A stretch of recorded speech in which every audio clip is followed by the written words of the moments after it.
UGC Net JRF EYQs of August 21, 2024 morning shift. 5 questions. Question number 10, question number 15, 20, 28, 10, 43. 5 questions हैं इस morning shift में जो 2024 की अगस्त 21 का पेपर है, उसमें नेट JRF सेट के टेस्ट में। क्वेश्चन नंबर 20 हमें लिखा है working 9 hours a day 12 persons complete a work in 25 days. Working 6 hours a day 15 persons can do the same work in instructions हैं first 28 days, second 29 days, third 30 days and fourth 32 days. बहुत simple question है। अगर आपको आप इसको पढ़ के जाते हैं, अगर आप इसकी तैयारी करते हैं, बहुत सारे बच्चे जो हैं वो इसको देखते ही, मैथ का क्वेश्चन देखते ही छोड़ देते हैं। लेकिन सबसे पहले मैंने ये क्वेश्चन इसलिए लिया कि ये इतने आसान क्वेश्चंस होते हैं। अगर हम थोड़ा सा भी मैथ्स को सिर्फ ये जान के, ये कह के कि सिर्फ मैथ है जिसको छोड़ दें, तो ये अगर आप थोड़ा सा भी इसको देख के जाएंगे तो इतने आसान क्वेश्चन आपको नहीं छोड़ने चाहिए। हाँ, कॉमन सेंस से भी ये आदमी निकाल सकता है। अगर कोई मैथ को नहीं जानता, यूं भी कॉमन सेंस रखता है, तो उसको क्वेश्चन इसको सॉल्व कर देता है। Working 9 hours a day 12 persons complete a work in 25 days. देखिए पहली स्टेटमेंट में क्या है, 9 घंटे काम अगर दिन को चले, 12 आदमी काम कर रहे हो, तो कुल घंटे आदमी तो बना सकता है जुबानी के 12 आदमी काम कर रहे हैं, तो 9 घंटे दिन को काम चल रहा है, दोनों को जरूरत देनी है। फिर अगर वही जो टाइम है, हावर्स हैं, 25 दिन काम चले, एक दिन का काम हमने निकाल दिया, 25 दिन का काम चले तो 25,000 देंगे, तो ये तीनों के एक मल्टीप्लिकेशन हो जाएगी। इसी तरीके से दूसरे की भी तीनों की मल्टीप्लिकेशन करनी है, दोनों बराबर होनी चाहिए। तो ये इतना सिंपल क्वेश्चन होता है, कॉमन सेंस से भी आदमी इसको सॉल्व कर सकता है। तो बहरहाल इसका सोल्यूशन अगर आप फार्मूला यूज करके निकालेंगे इसको, तो सिंपली हावर्स यानी time into persons into days, 9 hours into, ये हावर्स वगैरह भी नहीं लिखूंगा मैं, 9 into, ये 9 hours है, 9 into 12 persons into 25 days. Hours, persons and days is equal to, इधर के भी वही है, ये 6 hours, यहां हावर्स आ गया, 15 पर्सन्स आ गए, और क्या बचा, डेज। तो डेज हमने निकालने हैं, अगर निकालने हैं तो कुछ निशानी रख दो, डेज ही लिख दो। हमें एक्स से बड़ी नफरत है, हम कहते हैं जी मैथ में क्या है, यूज एक्स, बस एक्स और वाई लिखते थे, नहीं लिखेंगे जी हम, ताकि आपको इससे आप दूर न भागे। तो डेज क्या है, देखिए आर पार ये डिवाइड हो जाएंगे, 66 2 12, ये 5 से डिवाइड होते हैं, ये और ये 3 5 15 एंड 5 5 25, ये 3 है, इधर डिवाइड करेगा इसको, 3 1 3 3 3 9, तो डेज रहा उस साइड, डेज की तरह 5 2 10 3 30, ऑप्शन हमारा ये। इतना सा सिंपल क्वेश्चन भी अगर आप इस एग्जाम में यूजीसी नेट में आप छोड़ के आ जाएंगे, ये जान के कि मैथ का क्वेश्चन है, हमने इसको टच करेंगे, पहले से हमने एक इरादा करके रखा है, इसी लेवल के क्वेश्चन, यही क्वेश्चन, और ये इंपॉर्टेंट क्वेश्चन है। टाइम एंड वर्क के एक चैप्टर है, मान लीजिए जैसे प्रॉफिट एंड लॉस है, डिस्काउंट है, या एवरेजेस हैं, या इस तरीके से ये टाइम एंड वर्क के काम में चैप्टर है, उसमें से क्वेश्चन आता है मैक्सिमम एग्जाम्स में, और एसएचबी के एग्जाम्स में भी ये क्वेश्चन आते हैं। सेम लेवल है आपका यूजीसी नेट जेआरएफ और एसएसबी का, सर्विस सिलेक्शन बोर्ड का। तो ये सिंपल सा क्वेश्चन, आगे चलते हैं दूसरे क्वेश्चन पर।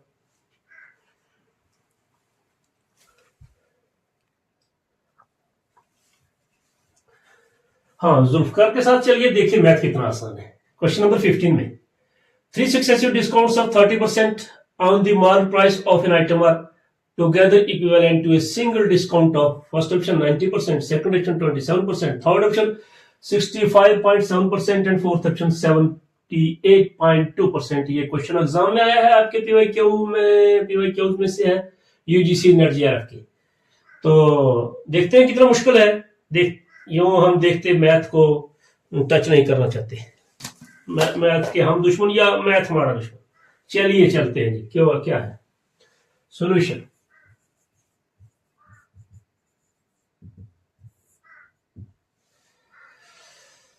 कहता है 3 successive discounts of 30% on the mark price of an item. Mark price, हमारे पास आइटम तो मौजूद रहती है हर वक्त, ये आइटम है हमारे पास, ये इसकी कुछ मार्क प्राइस है, इस पर कुछ कीमत लिखी हुई है, पता नहीं 100 रुपये लिखी होगी, 200 लिखी है, बड़ा महंगा है, मेरा मार्केट बड़ा महंगा।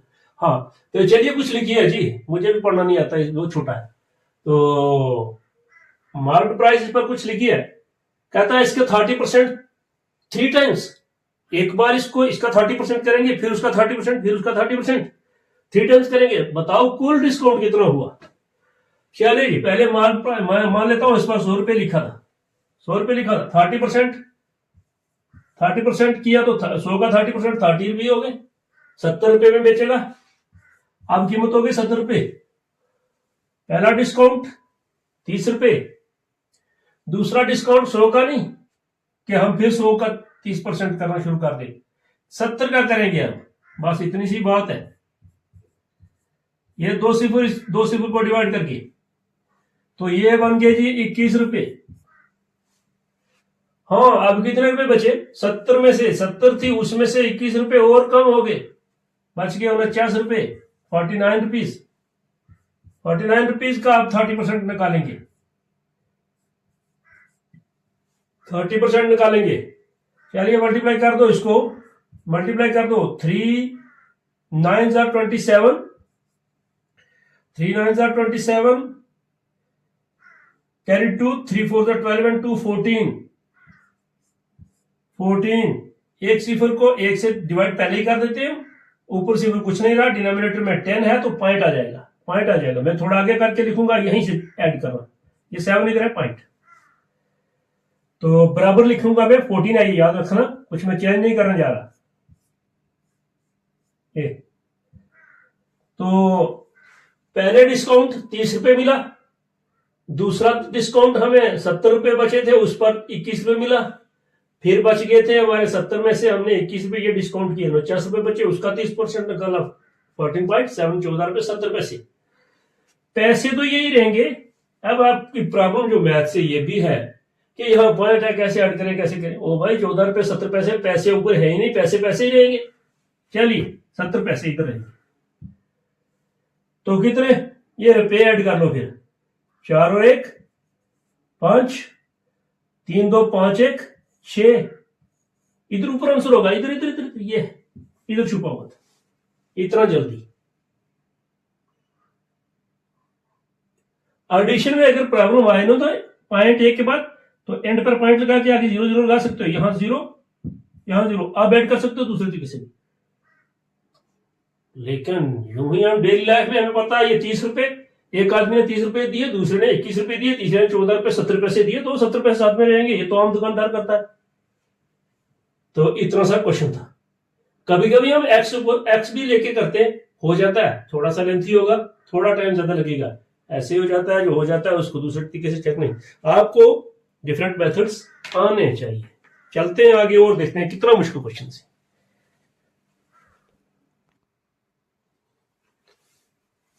दिखने में बहुत आसान लेकिन है बड़ा शरारती सा। देखते हैं कितना टिपिकल है ये दिखने में सीरीज। क्वेश्चन नंबर 10 है, in the letter series some of the letters are missing, complete the given letter series by choosing the correct alternatives from the options given below. Series है B dash B dash double B double dash triple B dash double B dash B। Answer options हैं, first है 5 times B A, second है double B triple A B, third है AB AB AB, fourth है double A B double A B। तो कौन सा इनमें से वहां आएगा, ताकि वो एक पैटर्न बन जाए, सीरीज बन जाए, कोई इसका कुछ ऑर्डर बन जाए। तो चलिए एक ही तरीका, पहले ये वहां एडजस्ट करो, देखो यहां ये बी लगा देते हैं जी, यहां नीचे बन जाएगा बी, चेक करता हूं मैं बी, ये पहली बी ये लगा दी, फिर बी दी है, फिर बी अब ये वाली 2 हो गई जी। यहां से मैंने ये मिटाता चलूं, चलिए नहीं रहने देते, फिर डबल बी, फिर आगे 3, तो यहां तक तो बी है, यहां तक B B B B B और बी, ये सभी बी, फिर लास्ट में A, B B A B, ये एक ही आया, कोई सीरीज तो है नहीं है, ये ऑड वन नोट कर देंगे अगर पूछता तो। चलिए छोड़िए, लगता नहीं है, चलिए दूसरे को भी चेक करते हैं क्या बनता है, ये लगा देते हैं। 2 डैश में बी बी है, ये बन जाएगा यहां, इसको मैं ले चलूं B B B B, 2 dash में ये पहले वाली 2 मैंने लगा दी। आगे ट्रिपल ए है, चलिए ये वाले नीचे लाओ, बी बी, ट्रिपल ए है, ए एक ए यहां चला जाएगा,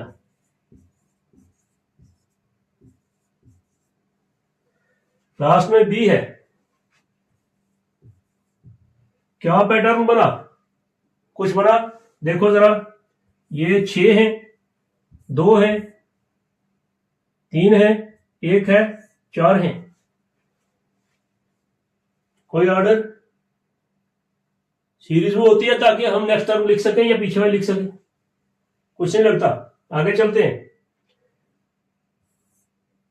ये इसके साथ मैंने लाया, इसको आगे लिखते हैं जी, ए बी, यहां बी को, फिर ए बी, इधर बी, कैसे भाई कैसे, ए बी मैंने 2, इसमें ए लगाया, इसमें बी लगाया, आगे डबल बी, अभी मैंने 2 यूज किए, फिर आगे ए बी है, यहां ए बी लिख देंगे, फिर ट्रिपल बी है, फिर ए बी है, फिर यहां ए, यहां बी,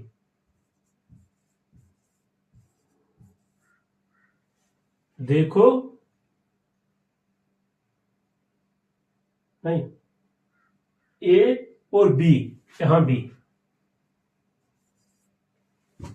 लास्ट वाला बी है, इस डैश में बी, इसमें ए, क्या पैटर्न है, B A B B, B कितने 4, फिर ए, फिर 4, फिर ए, फिर 4, हाँ पकड़ा गया चोर, यहां 4 times B, 4 times B, 4 times A, 4 times A, 4 times A, हाँ फिर ए लगा के 4 टाइम्स बी, 4 टाइम्स बी, लगता ही है, फोर्थ को भी चेक कर लो, यही छुपा था चोर।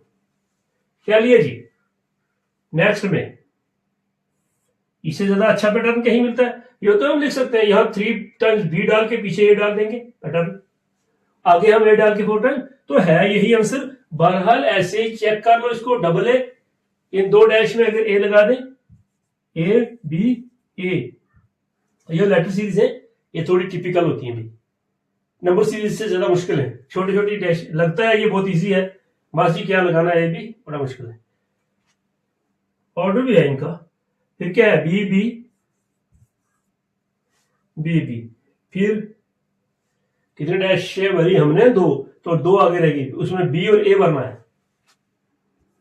बी और ए भरना है, फिर ट्रिपल बी,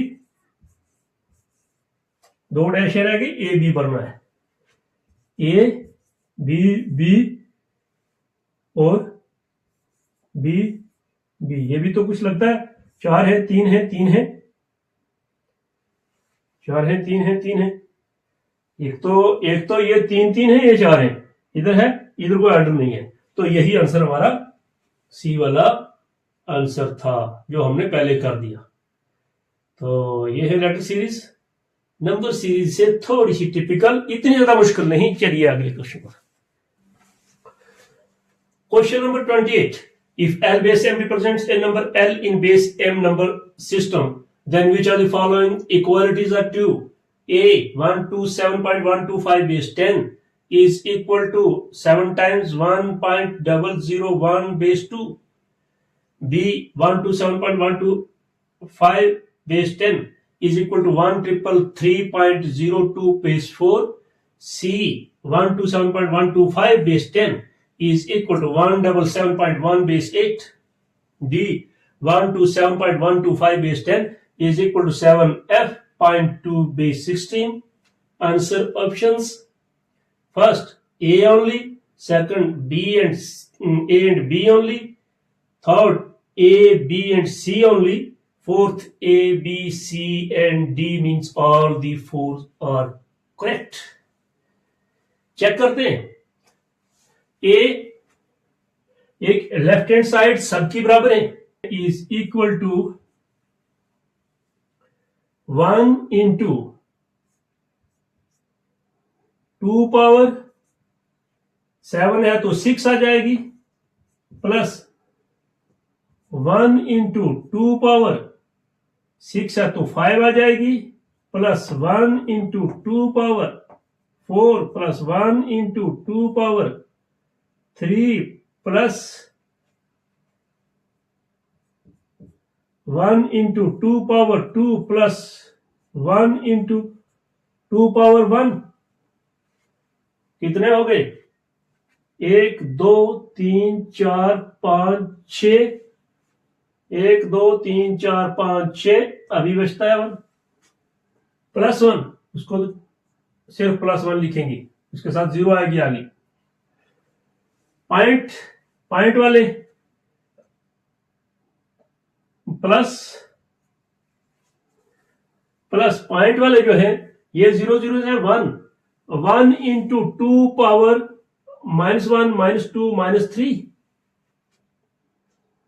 1 अपॉन माइनस में आएगी तो वो डिनोमिनेटर में लिख देता हूं मैं. 2 पावर -3 मीन्स 8. 2 -3 बटे में आ गया, डिनोमिनेटर में आ गया तो 2 पावर 8 आ जाएगा प्लस का, 2 पावर 3 आ जाएगा. ऐसे आएगा 1/2 पावर 3. ऊपर यहां रहता तो यहां था -2 पावर -3, ऊपर से मैंने उठा के नीचे लाया, प्लस 1 गया तो 2 पावर 3 मीन्स 8. वही आता है 125.125. कैलकुलेशन हमने करके रखी है, ये पिछले क्वेश्चंस में हमने की है. इनको कैलकुलेट करो. 2 पावर 6 ये उंगली पर गिनो, 2 पावर 6 5 है, ये उंगलियां गिन के रख दो, ये 5 होती हैं. तो 2 इंटू 2 इंटू 2 इंटू 2 इंटू 2 2 2 4 2 8 2 16 2 30 2 64. ये 64. फिर अब उंगलियों और ये बराबर हो गए. 32 16 8 4 2 1. अरे जल्दी मल्टीप्लाई कर दिया. कैसे कर दिया? आधे 2 कम होता गया. प्लस 0.125, ये तो है फ्रैक्शनल पार्ट. इनको करते जाओ यूनिट प्लेस को. 2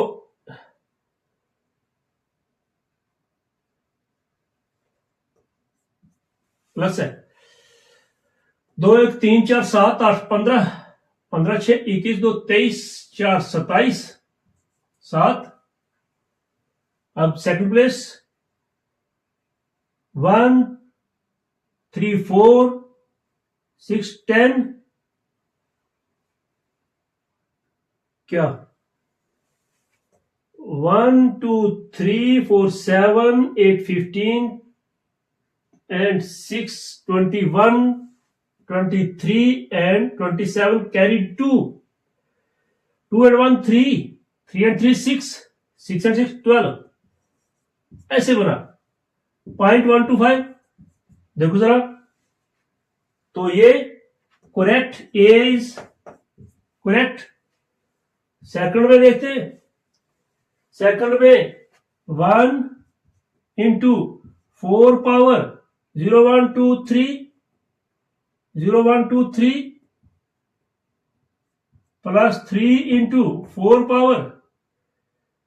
पावर अब 3 था 2 आ जाएगी प्लस बगैर सोचे, फिर आगे वाला 3, ये वाला 3 इंटू 4 पावर 1 प्लस ये वाला 3 पावर 0 इंटू 4 पावर 0, उसको छोड़िए, प्लस 2 इंटू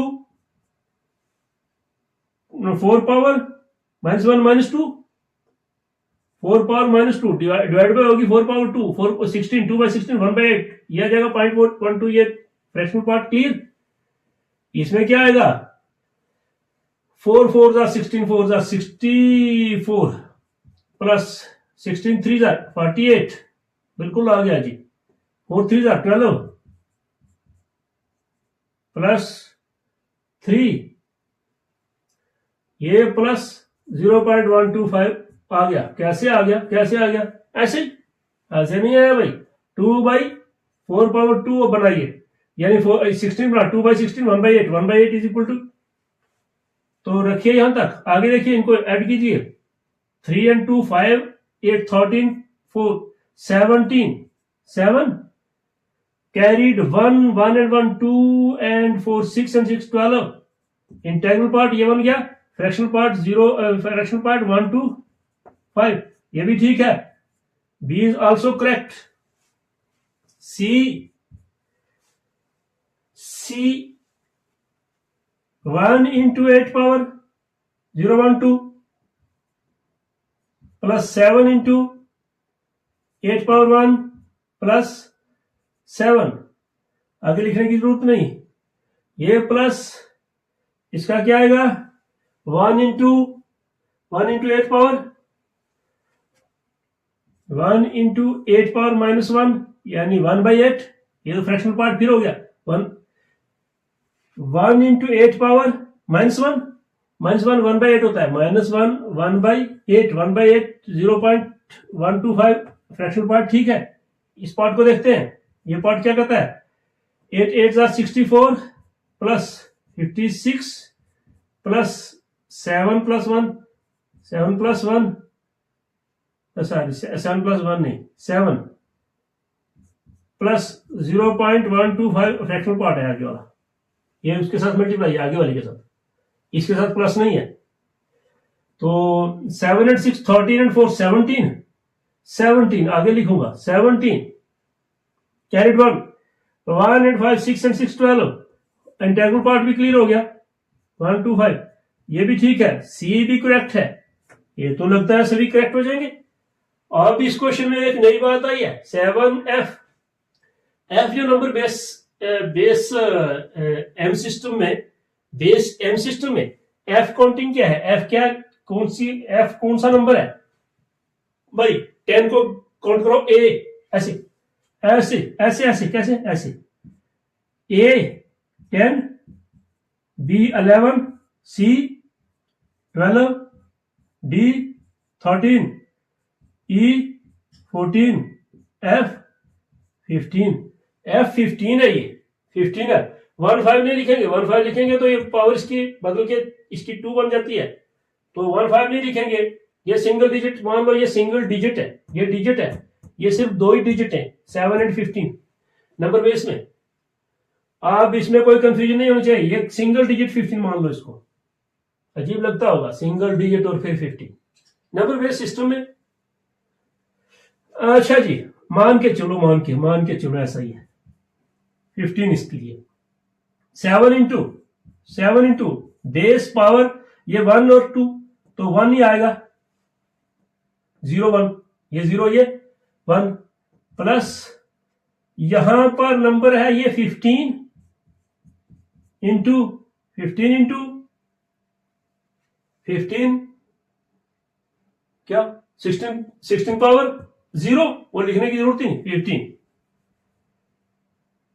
पॉइंट है, आगे पॉइंट है तो वो आएगा क्या 2 इंटू 16 पावर -1, ये तो क्लियर है, ये तो मैं बार बार बता चुका हूं, 2/16 2/16 is equal to 1/8, 1/8 is equal to 125 points में 0.125, ये भी बता दूंगा 125 एक बार कैलकुलेट करके बता दूंगा, चलिए आपको रिव्यू हो जाएगा।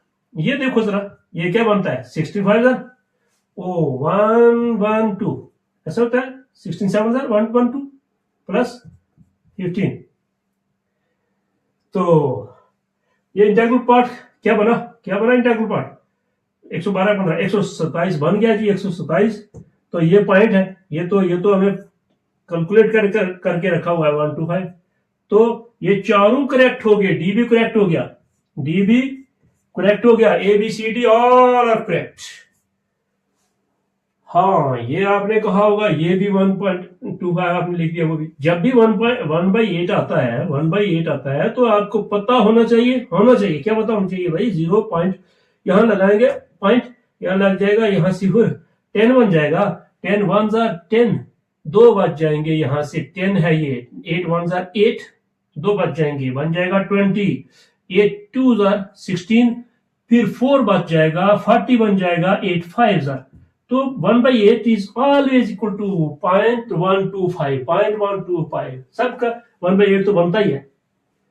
दूसरी बात, इसमें एक चीज और कॉम्प्लिकेसी आपको मैं बार बार बताता हूं, कोई कॉम्प्लिकेसी नहीं है, बहरहाल आप कभी कभी सोच लेते हैं। तो ये है 2 into 4 power -1 या -2, माइनस जब होती है तो इसको हम लिखते हैं 2/4 power 2, प्लस हो जाएगी, नीचे जाके माइनस वगैरह खत्म हो जाती है। अगर नीचे कहीं माइनस है तो ऊपर जाके प्लस, तो इसका मतलब ये हुआ 2/4 4 16, इसका मतलब ये हुआ कि 2 1 2 2 8 16, इसका मतलब ये हुआ ये 1/8। ठीक है जी, ये बीच में छोटी सी बात ये भी आ गई। कोई कंफ्यूजन? एक नई बात इसमें देखने को मिली, एक नई बात, बिल्कुल नहीं। जब ये नंबर बेस एम सिस्टम में लिखे जाते हैं तो 10 नहीं लिखा जाता, उसको लिखा जाता है ए। 14 नहीं लिखा जाता, उसको लिखा जाता है ई, ए बी सी डी। चलिए आगे चलिए नेक्स्ट क्वेश्चन पर।